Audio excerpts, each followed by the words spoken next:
Class 10th science worksheet number 66। आप लोग देख सकते हो जो आपकी वर्कशीट है 11 दिसंबर की है।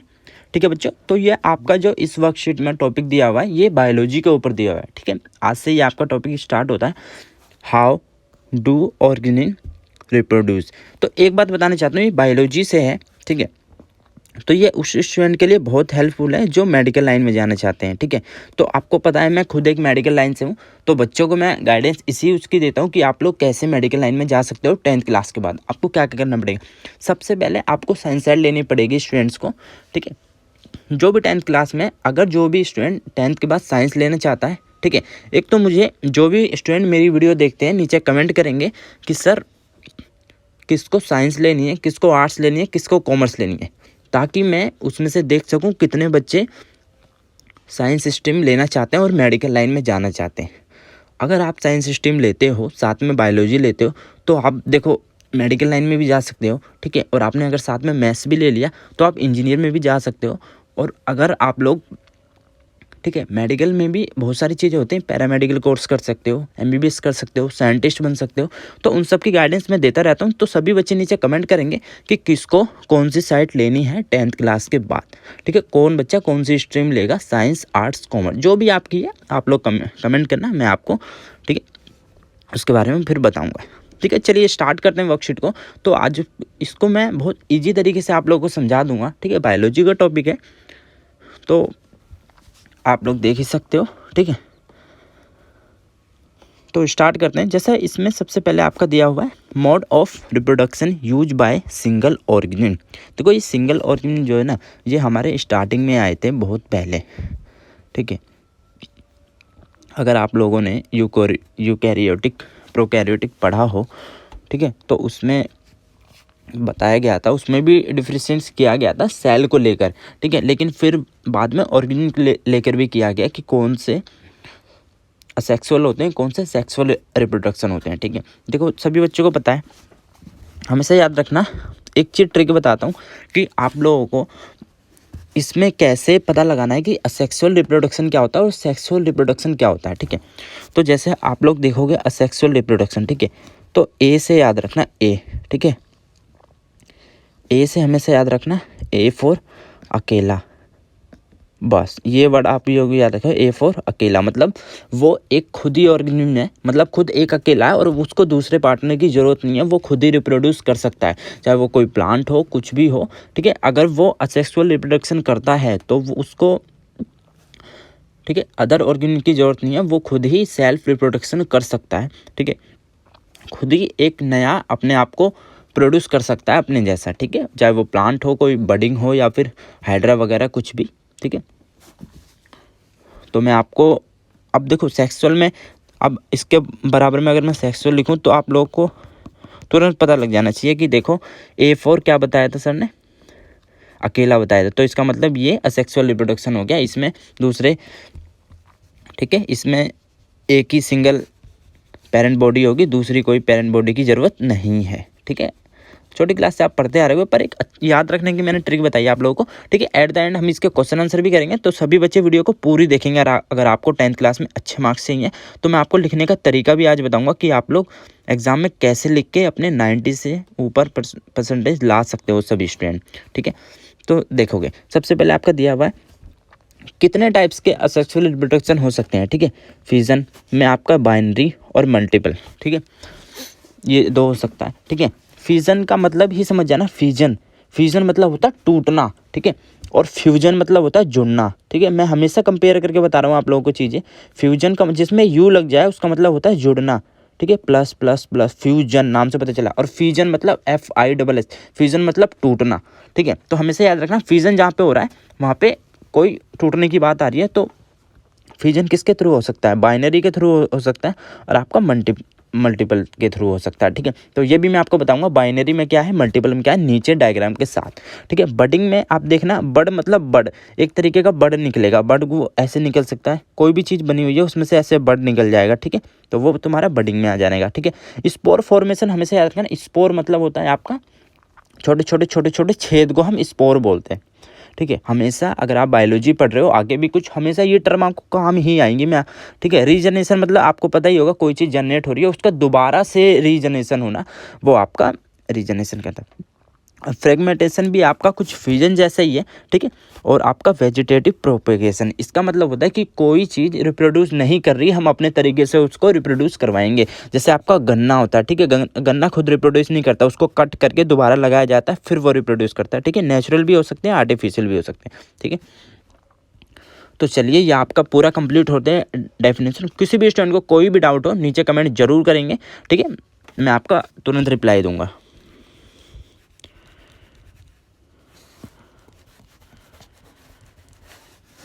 ठीक है, तो आ जाते हैं नीचे।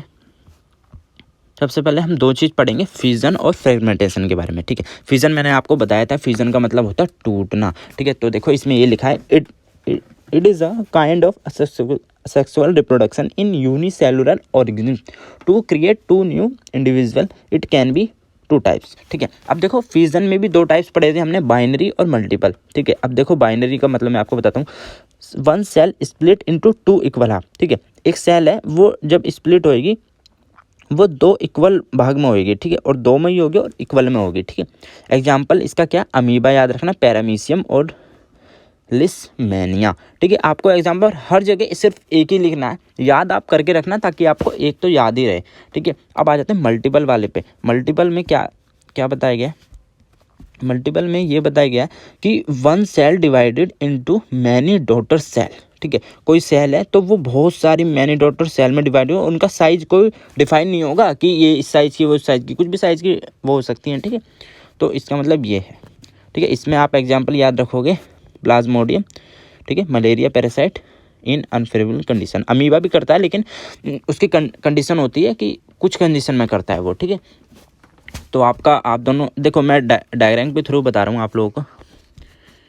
ये देख सकते हो आप लोग कि इसमें क्या बाइनरी हो रहा है, तो ये देखोगे आप सेम, एक था दो था, ठीक है। फिर न्यूक्लियस डिवाइड हुआ, ओ डिवाइड हुआ, ओ डिवाइड हुआ, फिर ये दोनों सेपरेट हो गए इक्वल, ठीक है। तो इसमें देखोगे इन प्लाज्मोडियम के अंदर जो आपका हो रहा है, ये देखो ये स्पोर, ठीक है, ये डिवीजन हो रहा है जो न्यूक्लियस का, तो बहुत सारे हो रहे हैं। तो आपका ये किस में आ जाएगा, मल्टीपल फ्यूजन में। नाम से ही पता चला मल्टीपल मतलब बहुत सारे, बाइनरी मतलब आपका दो, ठीक है। फिर आ जाते हैं फ्रेगमेंटेशन की तरफ। In this process on organism break up into two or more fragments and each fragment then evolve into an adult organism spirogyra, ठीक है। इसमें क्या हो रहा है कि ब्रेक्स हो रहे हैं टू में और टू मोर फ्रेगमेंट में, ठीक है। फ्रेगमेंट से आप क्या समझते हो, देखो इसमें क्या कहा गया है, जो डिवाइड हो रहा है दो, ठीक है। तो इसमें जो दोनों अलग अलग है, वो इन्वॉल्व किसके साथ हो रहा है, इनटू एन एडल्ट ऑर्गेनिज्म, जो पहले से मैच्योर है उसके साथ ये क्या हो रहे हैं, इवॉल्व होके अपने आप को रिप्रोड्यूस कर रहे हैं, ठीक है। तो फ्रेगमेंट मतलब वही हो गया, कोई चीज़ ऐसे है, ठीक है, फिर पूरी है और उसको ऐसे करके डिवाइड किया जा रहा है, ऐसे। देखो उसमें क्या था, एक टाइप का, एक में से ऐसे दो निकल लेता, ठीक है। इसमें से क्या है, वो खुद डिवाइड हो रहे हैं तो जाके फ्रेगमेंटेशन हो रही है।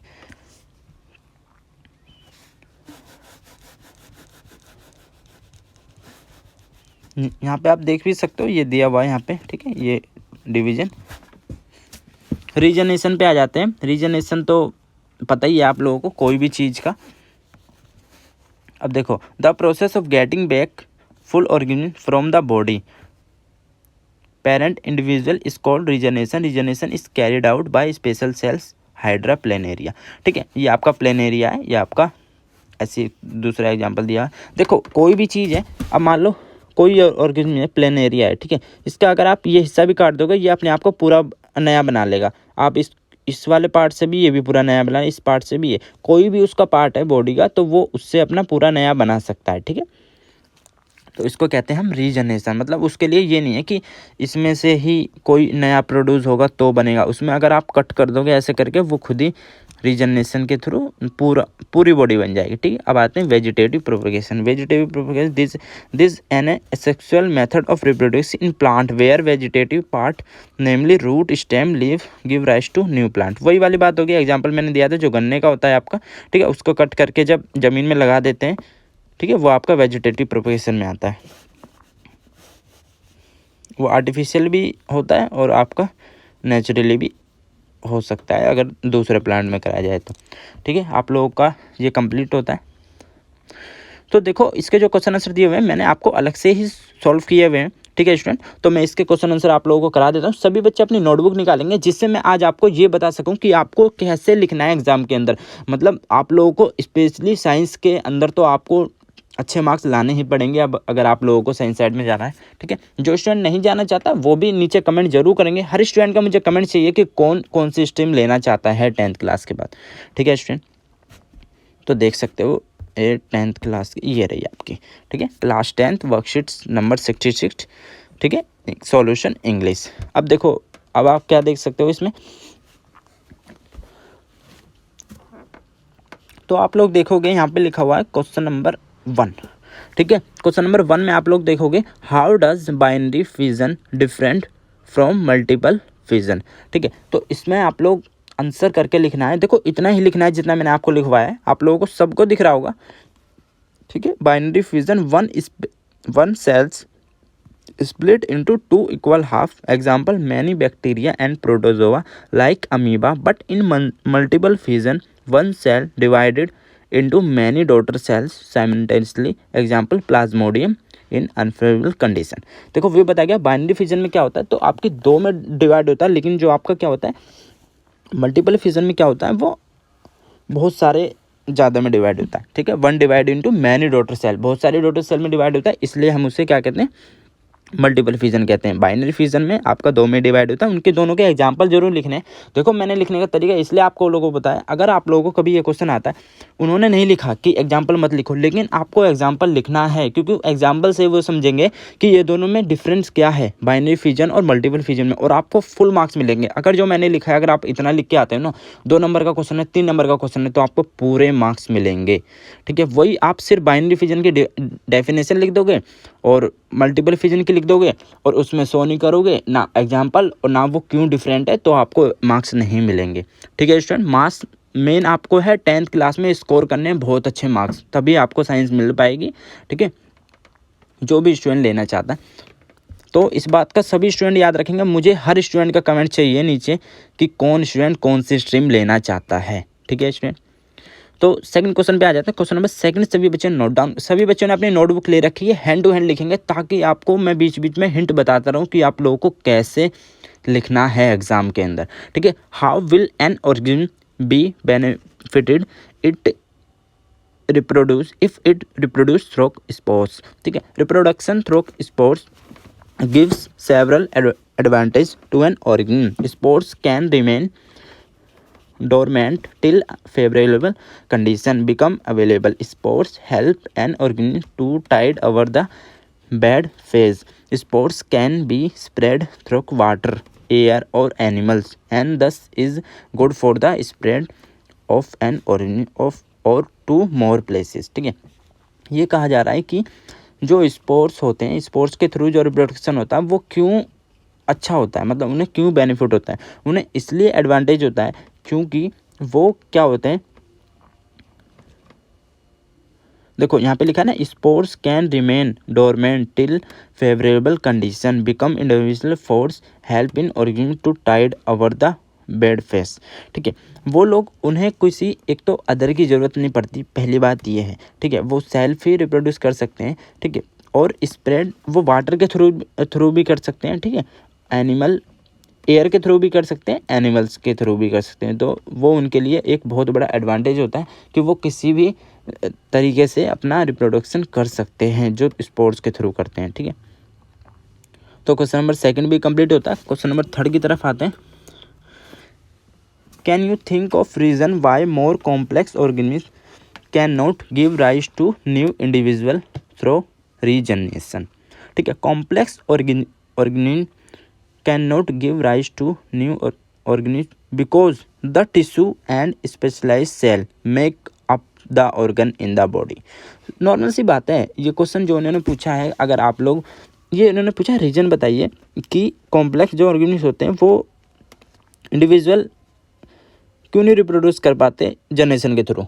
ऑब्वियस है जो उनका सिस्टम होता है, उनका टिश्यू है, जो सेल्स होती हैं वो इनसाइड द बॉडी होती हैं, ठीक है, आउटसाइड बॉडी नहीं होती। तो जब इनसाइड बॉडी होगी तो वो बाहर से कैसे रीजनरेशन करवा पाएंगे, ठीक है। और रीजनरेशन की पावर किस में होती है, मतलब कुछ ही ऑर्गेनिज्म हैं जिनके अंदर होती है रीजनरेशन की पावर, तो हर किसी में नहीं होती, इसलिए ये इसका रीजन आपको लिखना पड़ेगा। ये आपका आएगा अभी तो 1 मार्क्स में आएगा या 2 मार्क्स में आएगा, ठीक है। अगर आप इतना लिखते हो, मेन रीजन लिखते हो, तो आप लोगों को मार्क्स जरूर मिलेंगे, ठीक है स्टूडेंट। क्वेश्चन नंबर 4 पे आ जाते हैं। लास्ट क्वेश्चन है आपका ये, why is vegetative propagation practice for growing some types of plant, ठीक है। This method is used for growing certain types of plant which usually does not give any seed or produce non-viable seeds, ठीक है। इसमें ये पूछा गया vegetative propagation growing के purpose के लिए सम टाइप्स ऑफ, ठीक है, कि प्लांट के लिए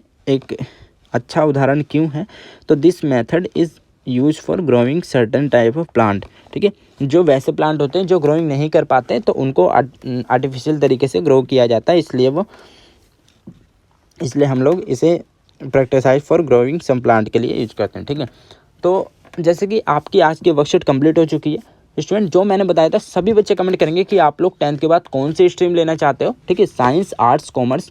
तो जैसे कि आपका ये बायोलॉजी का टॉपिक था, तो ये तो अगर आप जो भी स्टूडेंट को मेडिकल लाइन में जाना है तो इसको वीडियो को पूरी जिन्होंने देखी है उनके लिए बहुत अच्छी बात है। और मैं हर वीडियो में आपको ये बताता रहता हूँ आपको एग्जाम में कैसे लिखना है, आपको मार्क्स कैसे स्कोर करने हैं, ठीक है। और मैं उसके रिलेटेड भी वीडियो डालता रहता हूँ कि आप लोग आंसर कैसे लिखें बोर्ड एग्जाम के अंदर कि आपके अच्छे मार्क्स आएँ। पता है स्टूडेंट को पता होता है, बस वो लिखने में गलती करते हैं। तो वही बेसिक चीज़ें मैं आप लोगों को बताता रहता हूँ और ये भी गाइडेंस करता हूँ कि 10th क्लास के बाद अगर आप साइंस लेते हो तो MBBS कैसे कर सकते हो, डॉक्टर लाइन में कैसे जा सकते हो, पैरामेडिकल कोर्स कैसे कर सकते हो, साइंटिस्ट कैसे बन सकते हो, ठीक है। और आपकी 10th की सारी वर्कशीट डाल दी गई हैं, तो स्टूडेंट प्लीज़ जाके चैनल पर देखना और चैनल को लाइक जरूर दे देना है वीडियो को नीचे, ठीक है। सब्सक्राइब कर देना, क्योंकि आपको सब्सक्राइब करने में कितना टाइम लगता है, मुश्किल से 5-6 सेकंड भी नहीं लगते होंगे। और मैं आप लोगों के लिए इतना टाइम लगाता हूँ, वीडियो को सॉल्व करता हूँ, आपकी पूरी तैयारी करता हूँ, फिर वीडियो बनाता हूँ, फिर पोस्ट करता हूँ। तो सब आप लोग तो इस सब चीज़ों को अंडरस्टैंड करके चैनल को जरूर सब्सक्राइब कर देना, नीचे कमेंट जरूर करना है आपको, ठीक है, कि जो